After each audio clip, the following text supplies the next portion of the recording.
Hey, y'all. How y'all doing?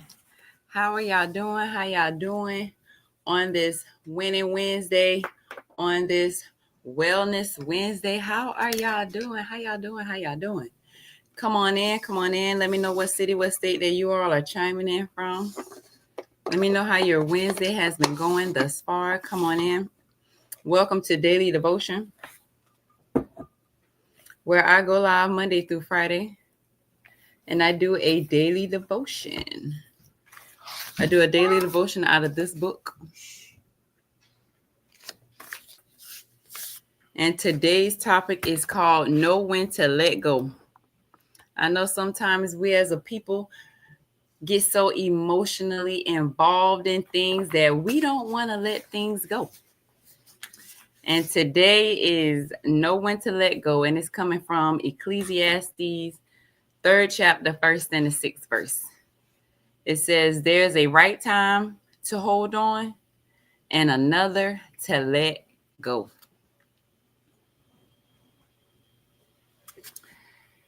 Persistence, determination, commitment, and recognizing the right time to hold on are all commendable qualities, whether it's setting aside time to pray and read every day, eating dinner with your family, finding a better job, or losing weight, etc. Oh, yeah. I be forgetting to put my phone on Do Not Disturb over here on TikTok, and I be getting all these phone calls and notifications. My bad. Had to put my phone on Do Not Disturb. Or losing weight, etc. But it's equally important to recognize the right time to let go of self-generated urgency and things that are stopping you from living life in all of its fullness. John 10:10. The Bible tells us to lay aside every weight. Hebrews 12:1. Not sure how to start? One teacher offered his suggestion. Go to the hardware store and buy a flat patio stone that fits into a briefcase or purse. Then take a marker and write on the stone all the fears and prerequisites that are stopping you from enjoying life. Carry it with you everywhere you go. Eating, working, watching TV, showering, sleeping. Feel how heavy it is. It's hard to get anything done when your muscles are working overtime to carry all that extra weight. At the end of the second day, if you last that long, sit down with your stone, review the list, and make a conscious decision to let go of the worries and burdens that are sapping your energy. Then go outside and set the rock down beside your front door. See how much lighter you feel, how much easier it is to get things done. Before you leave home every day, take a second to look at your stone, then turn around and deliberately walk away.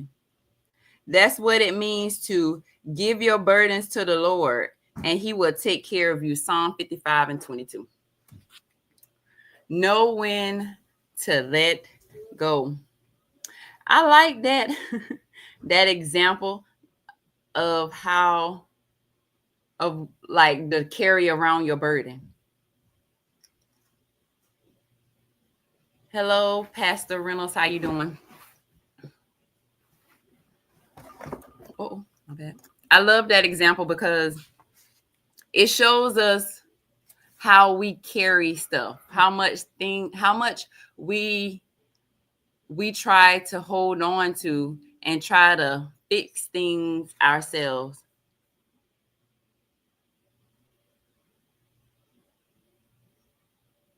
And God already told us to cast our cares upon Him. So if we're holding on to it, we already know that we're not doing what the Bible tells us to do. So just imagine carrying around that rock with all your fears on it and having to carry it around everywhere you go, in the bathroom, to work, in the car.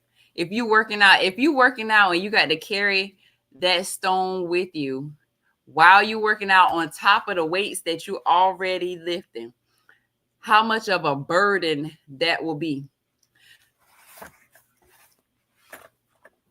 So that makes me ask the question, how much are you willing to carry and hold on to instead of giving it to God?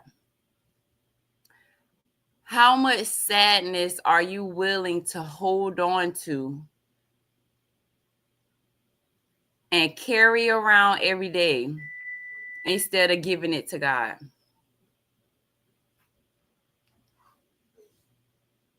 How much of the weight of your bills are you willing to carry around instead of giving it to God? What are you holding on right now that is weighing you down, but you carrying every day? Maybe somebody hurt you in the past and you're holding on to that hurt. What is it going to take for you to release that hurt and give it to God? Because I know they say when you're ready to let go of something, you'll know. But how much are you willing to sacrifice of yourself to continue to hold on to that hurt? I'm not saying that the person shouldn't be punished for what they did. I'm not saying if somebody art you, I'm not saying, or SAU, I'm not saying that they shouldn't be punished. But how much of that weight are you going to continue to carry around with you, and it's stopping you from living life? It has you in a chokehold where you don't want to do nothing. You're depressed. You want to stay in the house. You don't want to talk to nobody. How much of a burden is that for you to carry? Are you ready to let it go? What is it going to take for you to let that go so you can start living the life that God has for you?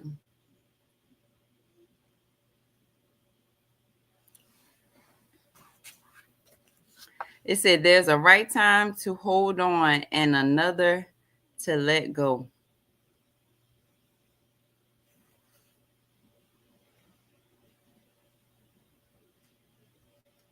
It says, give your burdens to the Lord and he will take care of you. Let it go. On YouTube, my cousin Crystal says, let it go. If you're holding on to it, ask yourself, do you really trust God, or is that just something you say? Ooh, that's good. That's good. Do you really trust God, or is that just something you say? It also says, do you think that you're bigger than God because you feel like you can handle it? You feel like he had to tell me one time, because I felt like I'm a fixer, and I felt like I can fix people, and I felt like when if my mama ever come to me and tell me something about my brother and them getting into some like, let's say they had a little argument, and as soon as she come to me, I'm gonna go to my brother. Now, mind y'all, I'm the little sister. I'm the little sister out of my mama kids and out of my daddy kids. I'm the baby. But anywho, if my mama come to me and she tell me something my brother said to her, and if she don't like it, I'm gonna go to my brother and I'm gonna talk to my brother, whether I chew my brother out. And I remember my brother tell me, you know, I'm the big brother, right? And I'm like, I don't care. I don't care. Now, I'm 5'8". Hey Fred, how you doing? I'm 5'8" and like maybe 100 and 25, 26 pounds. My brother is 6'2", 6'3", about 290 pounds. But none of that, I don't care. If my mama tell me something, I'll be right in his face just like this because I don't care. Even if I got to get on my tippy toes, I'm going to him as if I'm the big sister because my mama done tell me something. And God had to tell me one day, he said, it ain't your job to fix him. That's my job. And I was like, that was like a gut punch. He said, that is not your job to try to fix your brother. So I backed away. I'm like, Lord, that ain't my job.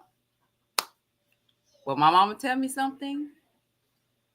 I might talk to her about what she should say, give her some advice on it, but I don't go to my brother like how I used to because God told me that I was not the fixer because I was taking on that burden of my mama, of what she was going through, and then going to my brother. And then when I lost my son, God came back to me again because we as parents feel like we can fix our children. So God came back and tell me that I couldn't fix my son and that I asked him for help. When I felt like I could no longer handle my son on my own, I went to God. I'm like, all right, Lord, you gave him to me. I need your help because I don't feel like I should have to lay hands on my child for my child to listen to me. Like, I don't feel like I should have to. Now, mind you, my son was, if my son was 6'2", I think my husband's 6'3", my son was 6'2".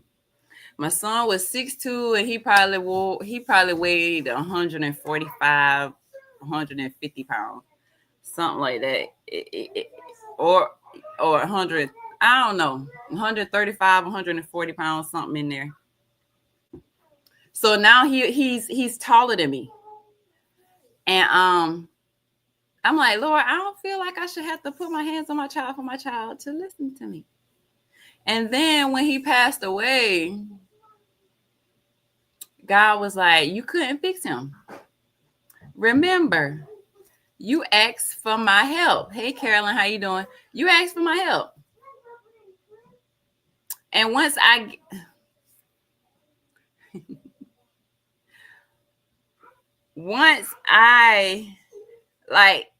released him over to God. Now, mind you, when I released him over to God, never did I thought that I was going to lose my child. So I released him to God for God to help me.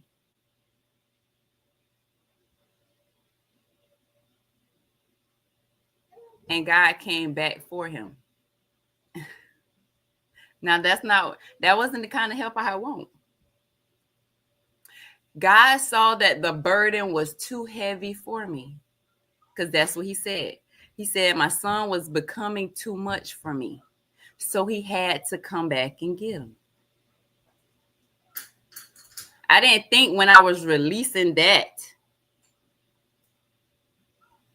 my child to him, that in return he was going to come and get him because my child was becoming too much for me. I'm not telling you this for you to think not to go to God because you feel like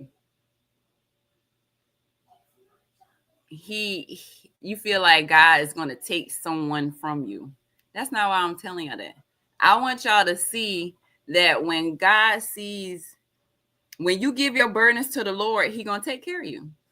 It was a purpose behind that. It was a purpose behind Him coming to get my child. Because, everything is going to work out for the good of God, for the good of His purpose, whatever purpose He got for us. So in order for me, I know it's hard to talk about, the Lord knows how much we can bear. Right, Carolyn. Carolyn says, I know it's hard to talk about the Lord, but the Lord knows how much we can bear. He really does. I know a lot of people like that's something that people always say, that he'll never put more on us than we can bear. And that is so true. Like, that is so true. He'll never put more on us than we can bear. And he knew that my son was becoming too much for me. And he told me that in our conversations after I lost my son 2 years ago. And as a result of that, I was ushered into my purpose. It was a reasoning behind that.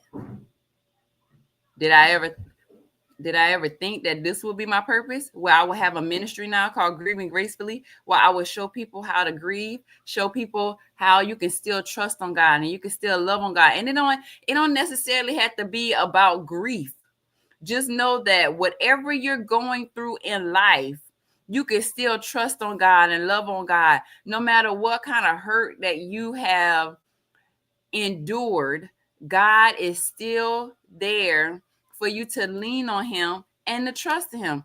And even though I lost my child, immediately God gave me strength, and I leaned and depended on him because I didn't know what else to do. Like, I didn't like, God is all I know. So when I lost my child, God is all I know. So that's where I'm gonna go. And I cast all my cares upon him. I gave him everything. I gave him all my hurt. I gave him all of that because it was too much for me. Losing a child, that's a lot. That's a lot. That's a hard thing to deal with. That's a hard thing to deal with. So I gave that over to God. And when I when I said, if you got any hurt, give it to God. Because when I asked God to heal my broken heart, because my heart was broken, I lost my oldest son. Like, this is my son. I wear him around my neck. My husband got me this for Mother's Day. Let me see. He was 18 at the time. This filter putting eyelashes on him. But he was 18. He had just turned 18. And he unalived himself 1 week after his 18th birthday. He turned 18 December 21st, and he unalived himself December 28th, 2022. And when I gave God my hurt and my pain, and I asked God to heal on a Friday, I was at a conference in Houston. On that Friday, I asked God to heal my broken heart. And on that Sunday, he healed my broken heart. I want y'all to see how fast God worked. I asked him on Friday, and on Sunday before I got home to South Carolina, God had already healed my broken heart. So whatever burdens that you are holding on to, if you sincerely ask God to take it and to heal you, he will. He will heal you. So what are you holding on to and you don't want to let go of? Are you holding on to some past hurt from somebody? If you're holding on to past hurt, I'm going to ask you to forgive them. I know it's hard. I know it. I know it's hard. I know. I always tell people I know it's hard because I've done it. I do it all the time. I forgive quickly. That's something God had me do in this process with losing my son, to forgive people quickly.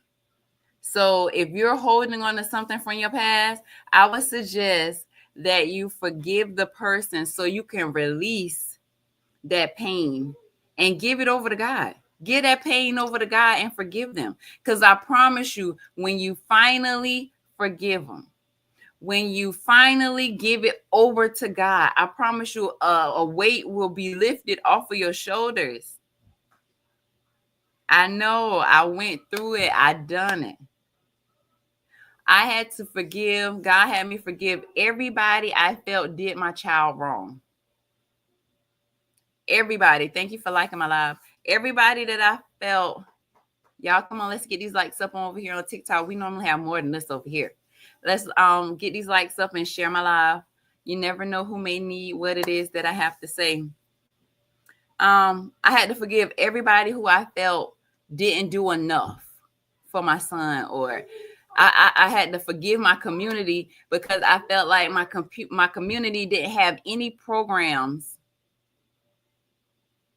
for me to get help with my son. Because my son was sneaking out of the house, he was in the street, and we had no mentoring programs. When I was reaching out trying to find mentoring programs, there was none. Now, mind you, at the time that my son took his life, he had a therapist. He was seeing a therapist. At the time, he actually was seeing a therapist for a year. Mommy, can I get I want. Okay, we'll go back right there till you figure it out. Okay. I'm almost done, so you can go ahead. My bad. One of my kids.